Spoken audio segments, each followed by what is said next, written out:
It was 5:47 inches the morning when my phone buzzed on the nightstand. I looked at the screen.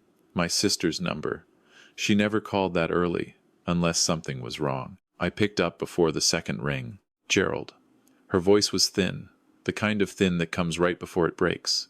It's Mom. She fell in the bathroom. I think her hip. She's conscious, but she can't get up and she's in a lot of pain. I was already sitting up, feet on the floor. I'll be there, I said. My mother was 81 years old and lived 40 minutes from our house in a small bungalow just outside of Kingston, Ontario, the same house she'd raised 4 kids in after my father passed. She'd been slowing down for 2 years, but she was stubborn about her independence in the way that women of her generation were quietly fierce, never complaining, never asking for more than she needed. I was 63. I'd had my mother for 63 years and I still wasn't ready to hear that sound in my sister's voice. I got dressed quickly, grabbed my jacket from the hook by the bedroom door. My wife, Diane, was still in bed. She stirred when I pulled on my boots. "What's going on?" she asked, her voice flat with sleep. "My mother fell. I need to drive out to Kingston." A pause. Then she rolled over. "It's not even 6 o'clock, Gerald. I know what time it is. Can't your sister handle it?" "She lives closer." I looked at her for a moment. Diane was 58, and we had been married for 22 years. I knew her face better than I knew my own. In that moment, in the gray light coming through the curtains, I noticed she wasn't asking how my mother was. She wasn't asking if she was okay. She was calculating inconvenience. "My sister called me," I said. "I'm going." Diane turned back over without another word. I drove the highway in the dark, with the radio off. The October sky was still black at the edges, and the trees on either side of the road had already given up most of their leaves. I kept both hands on the wheel, and thought about my mother, her small hands, the way she always had tea ready when anyone came to the door, how she used to sit at the kitchen table doing crossword puzzles until 10 at night, and still be up before anyone else in the morning. She deserved better than lying on a cold bathroom floor waiting for someone to come. When I got to the house, my sister Patricia was already there, crouched down beside our mother in the hallway, just outside the bathroom. Mom had managed to drag herself to lean against the wall. Her face was pale, but her jaw was set. She didn't cry. She never cried. "Gerald," she said when she saw me. "I'm sorry to make a fuss." "Don't you dare apologize," I said, and I crouched beside her and took her hand. We called 911. The paramedics came within 20 minutes and confirmed what we suspected, a fractured hip. They loaded her onto a stretcher with the kind of practiced gentleness that made me grateful for people who choose that kind of work. I followed the ambulance to Kingston General in my car, Patricia right behind me. We spent most of that day in the hospital. Surgery was scheduled for the following morning. My mother would need to stay for at least a week, then go into a short-term rehabilitation facility before anyone could talk about her going home. The surgeon, a calm woman named Dr. Okonkwo, walked us through everything clearly and without rushing. She was good at her job, you could tell. I called Diane from the waiting room around noon. "She's going into surgery tomorrow morning," I said. "Hip replacement. It went well. The fall wasn't worse." "Okay," Diane said. There was noise in the background.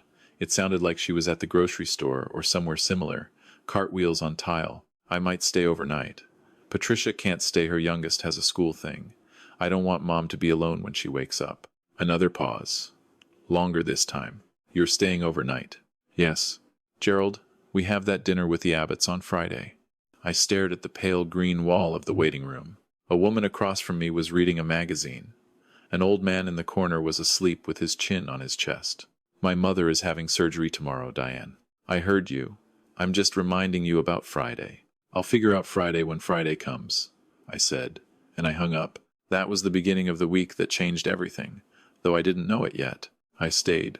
I slept in a chair in my mother's room the night before surgery, and I was there when she came out of recovery, groggy and small in the hospital bed, but already asking if there was a crossword puzzle anywhere nearby. Patricia drove in for the days she could manage. We traded off, the way families do when something serious pulls them back together.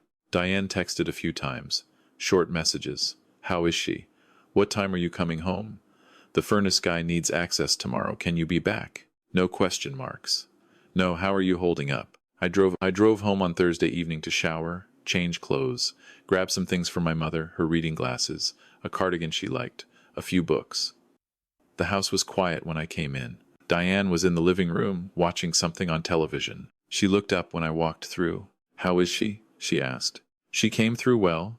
She's in a lot of pain, but she's stable. She'll be in rehab for probably 3 weeks, maybe more." Diane nodded and looked back at the television.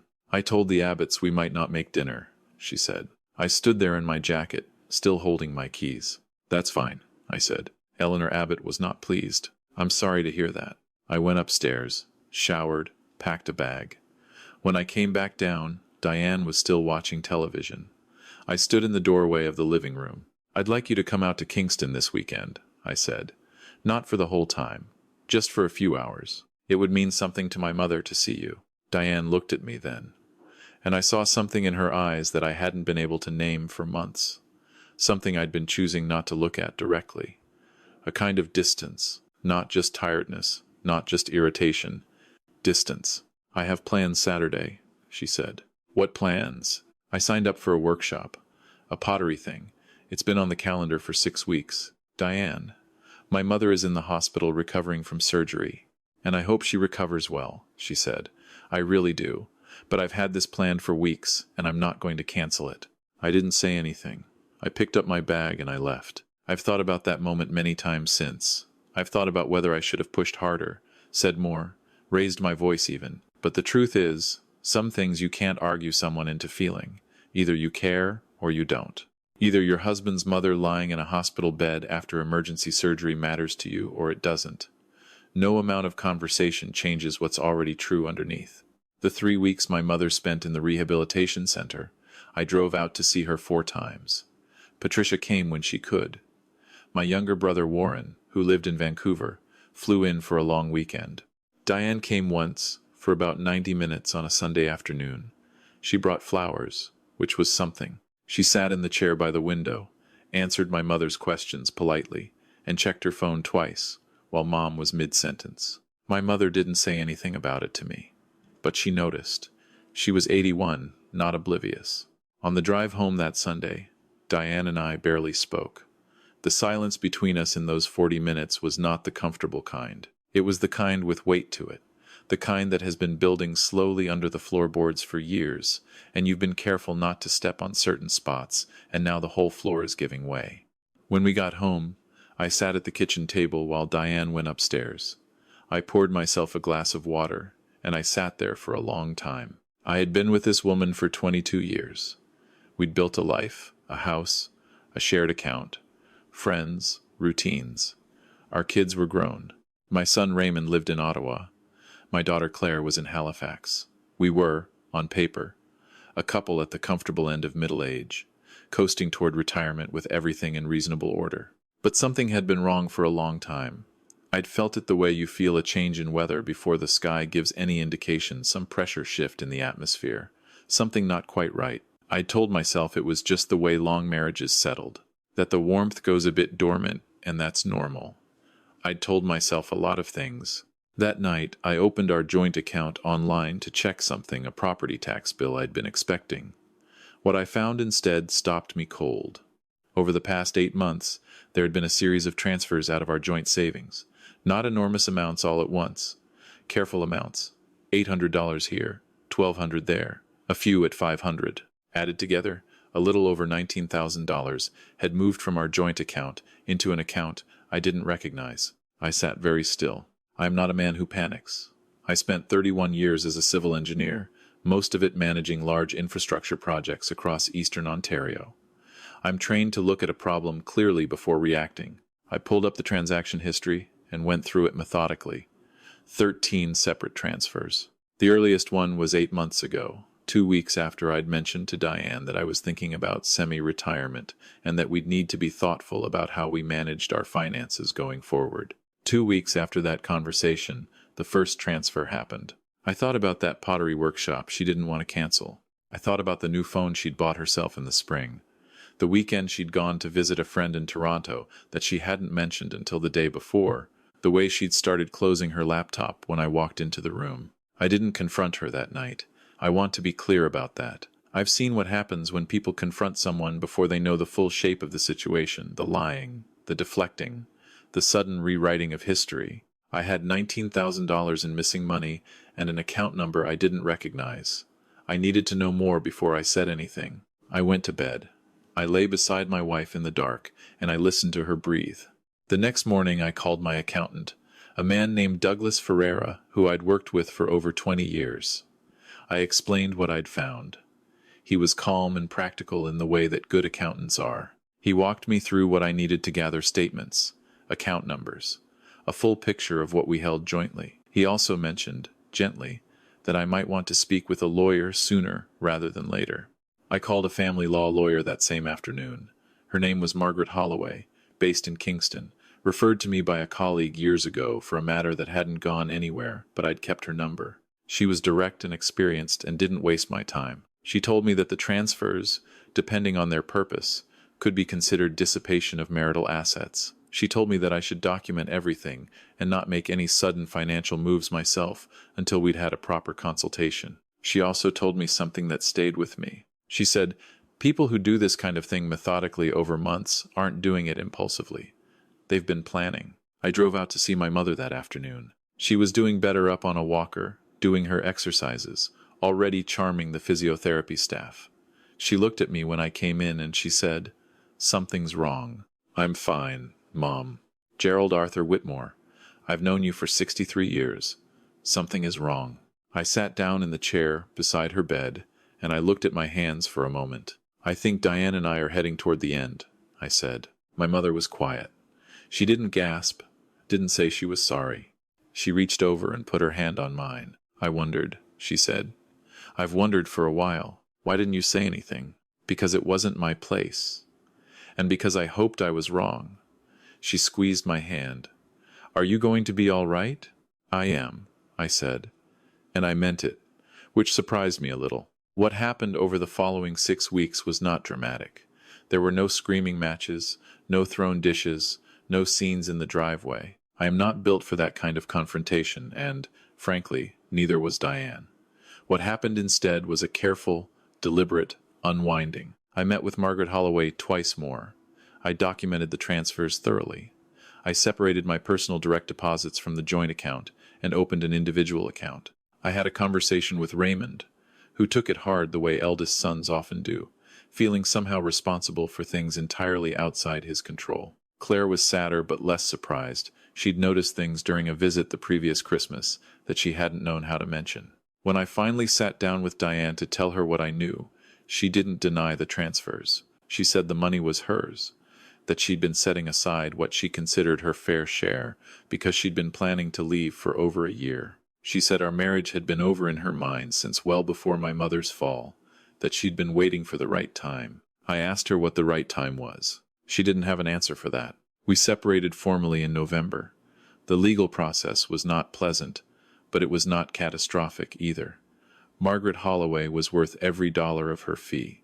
The transfers were factored into the settlement. The house was sold. It was too large for one person anyway, and neither of us wanted the weight of it. I moved into a rented townhouse in Kingston to be closer to my mother while she finished her recovery. Diane moved to Toronto. I heard later, through someone we'd both known for years, that she'd been seeing someone there for most of the previous year. I won't pretend the winter wasn't hard. There is a particular loneliness that comes at 63 after 22 years of marriage, when the house is quiet in a way it wasn't before, and you realize that some of what you thought was companionship was really just proximity. They're not the same thing. I'd confused them for longer than I want to admit. But the spring came. It always does. In Canada especially, you wait long enough and the light comes back and the ground thaws and it turns out the world is still turning. My mother came home in January to her bungalow, with some adjustments made grab bars, a hospital bed for a few weeks, a home care aide 3 mornings a week. By March, she was back to her crossword puzzles at the kitchen table. By May, she was gardening again, slowly, with a stool she refused to call a gardening stool, and insisted on calling a place to think. I had dinner with her every Sunday. I drove the 40 minutes each way, and we sat at her kitchen table with tea and whatever she'd insisted on making, despite my telling her I would bring food. And we talked. About the garden, about my work, which I'd reduced to consulting, about Raymond's kids, her grandchildren, who she adored, about my father, whom she still spoke of in present tense sometimes, the way people do with the dead they loved most. She never once said anything negative about Diane. That was her character. But one evening in June, as we were finishing dinner, she looked at me across the table and said, "You seem lighter." I thought about that word. Lighter. I turned it over. "I think I am," I said. "Good," she said, and got up to put the kettle on. There are things I understand now that I didn't understand at 40 or even at 50. I understand that love without respect is not love, it's habit wearing love's clothing. I understand that the way a person responds when someone they're supposed to care about is suffering tells you something that years of ordinary days cannot. Not everyone rises to those moments. Some people reveal themselves in them, and what they reveal is not what you hoped. I understand that it is never too late to build something better. I was 63 years old, starting over in a rented townhouse in Kingston, Ontario, with a box of books and a good coat and a standing Sunday dinner with my mother. I was not where I thought I'd be, but I was somewhere real. I understand that the people who quietly remove themselves from your life, not with drama, not with declarations, but with careful, methodical distance, those people have already made their decision. They made it before they told you. And there is nothing you could have said or done in those last months that would have changed it, because the decision was never really about you. I understand that what looks like an ending very often isn't. My mother turned 82 in August. Patricia organized a small gathering, immediate family, a few of her oldest friends, neighbors she'd known for 40 years. We set up tables in the backyard, and someone brought a speaker and played music from the years she'd grown up in. And she danced, slowly, carefully, holding Raymond's arm. But she danced. I stood at the edge of the yard with a glass of lemonade and watched her. 82 years old, 1 hip replacement, 4 children, 14 grandchildren, 60 years in the same town, still here, still dancing. I thought about that morning in October when I'd driven through the dark to get to her. I thought about Diane still in bed, asking if my sister couldn't handle it. I thought about how small that question seemed now, how much it had told me in the moment, and how long I'd spent not quite letting myself hear it. You hear what you're ready to hear, and then one day you're ready. If there is something I would want to pass on, and I say this not as a man who has everything figured out, because I certainly do not, it's this. Pay attention to how the person beside you behaves when someone else is hurting. Not when it's convenient, not when the story is tidy and the role is clear. When it's inconvenient, when it costs something, when it means canceling something, rearranging something, losing a bit of sleep. That is where character lives, not in the good times. In the moments when someone needs a ride to the hospital at 5:47 in the morning, pay attention. It will tell you everything. And if you have been in a place where you felt invisible in your own home, where your emergencies were inconveniences and your needs were negotiations, know that it is not weakness to leave. It is not failure to say, "This is not what I agreed to. This is not the life I want. I deserve more than this." You do, whatever age you are, whatever you have already invested, whatever the world might say about the length of what you're walking away from. My name is Gerald. I am 63 years old. I live in Kingston. On Sunday evenings I have dinner with my mother and we drink too much tea and she tells me about her garden and I tell her about my week, and outside the window the light changes with the season and the world goes on and we are here in it, and that is more than enough.